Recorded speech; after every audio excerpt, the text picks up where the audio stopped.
El Niño అంటే ఏంటి? El Niño అనేది పసిఫిక్ మహాసముద్రం మధ్య మరియు తూర్పు భాగంలో సముద్రపు నీటి ఉష్ణోగ్రత సాధారణం కంటే ఎక్కువగా పెరగడం వల్ల ఏర్పడే వాతావరణ పరిస్థితి. జనరల్‌గా దీని ప్రభావాలు ఎలా ఉంటాయి అంటే, కొన్ని ప్రాంతాల్లో భారీ వర్షాలు పడతాయి. మరికొన్ని ప్రాంతాల్లో ఎండలు, కరువులు ఏర్పడవచ్చు. ప్రపంచవ్యాప్తంగా వాతావరణంలో మార్పులు కనిపిస్తాయి. యాక్చువల్‌గా భారతదేశంలో దీని ప్రభావం ఎలా ఉంటుంది అంటే, జనరల్‌గా ఎల్నినో వలన నైరుతి రుతుపవనాలు బలహీనపడే అవకాశం ఉంటుంది. దాంతో కొన్ని ప్రాంతాల్లో సాధారణం కంటే తక్కువ వర్షపాతం నమోదవుతుంది. అయితే ప్రతి ఎల్నినో సంవత్సరంలో ఇదే ఫలితం వస్తుందని చెప్పలేం. ఇతర వాతావరణ కారకాలు కూడా ప్రభావం చూపుతాయి. సో, జనరల్‌గా ఎల్నినో ఉంటుంది. ఇంకో విషయం ఏంటంటే లానినా అని ఉంటుంది. ఎల్నినో అంటే సముద్రపు నీరు ఎక్కువగా వేడిగా మారడం అండ్ లానినా అంటే సముద్రపు నీరు సాధారణం కంటే చల్లగా మారడం. మరి ఎల్నినోకు, లానినాకు మధ్య తేడా ఏంటి అంటే, జనరల్‌గా ఎల్నినోలో పసిఫిక్ సముద్రం తూర్పు భాగంలో నీరు సాధారణం కంటే ఎక్కువగా వేడిగా ఉంటుంది.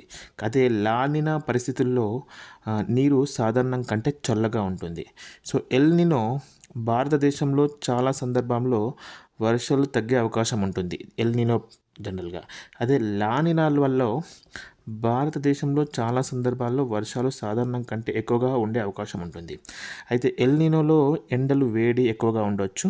తర్వాత లానినాలో చల్లటి వాతావరణం, ఎక్కువ వర్షాలు పడే అవకాశం ఉంటుంది. జనరల్‌గా సులభంగా గుర్తుంచుకోవాలంటే, ఎల్నినో అంటే సముద్రపు నీరు వేడెక్కడం, లానినా అంటే సముద్ర నీరు చల్లబడడం. సో, సముద్రపు నీరు వేడెక్కితే నైరుతి ఋతుపవనాలు బలహీనపడతాయి, వర్షాలు తగ్గుతాయి.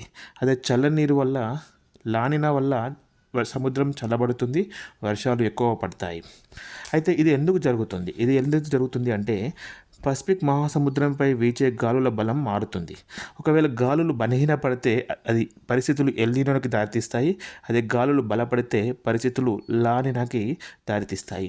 ఈ మార్పులు ప్రపంచవ్యాప్తంగా వర్షాలు, ఉష్ణోగ్రతలు, తుఫాన్లపై ప్రభావం చూపుతాయి. అయితే ఇప్పుడు ఈ 2026లో మన భారతదేశంపై ఎల్నినో ప్రభావం ఎంత ఉందో చూద్దాం.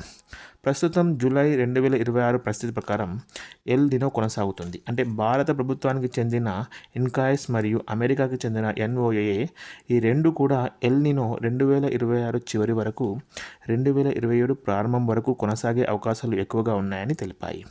అయితే భారతదేశంపై దీని ప్రభావం ఎలా ఉంటుంది అంటే, సో వర్షాకాల వర్షాలు కొన్ని దశల్లో బలహీనపడవచ్చు. కొన్ని ప్రాంతాల్లో ఉష్ణోగ్రతలు సాధారణం కంటే ఎక్కువగా ఉండవచ్చు.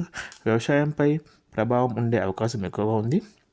ముఖ్యంగా వర్షాధార పంటలపై ఇది ఎక్కువగా ప్రభావం చూపిస్తుంది. అయితే ఎల్నినో ఉన్నప్పటికీ కొన్ని ప్రాంతాల్లో భారీ వర్షాలు కూడా పడవచ్చు. అందువల్ల ప్రతి రాష్ట్రంలో ఒకేలా పరిస్థితి ఉండదు.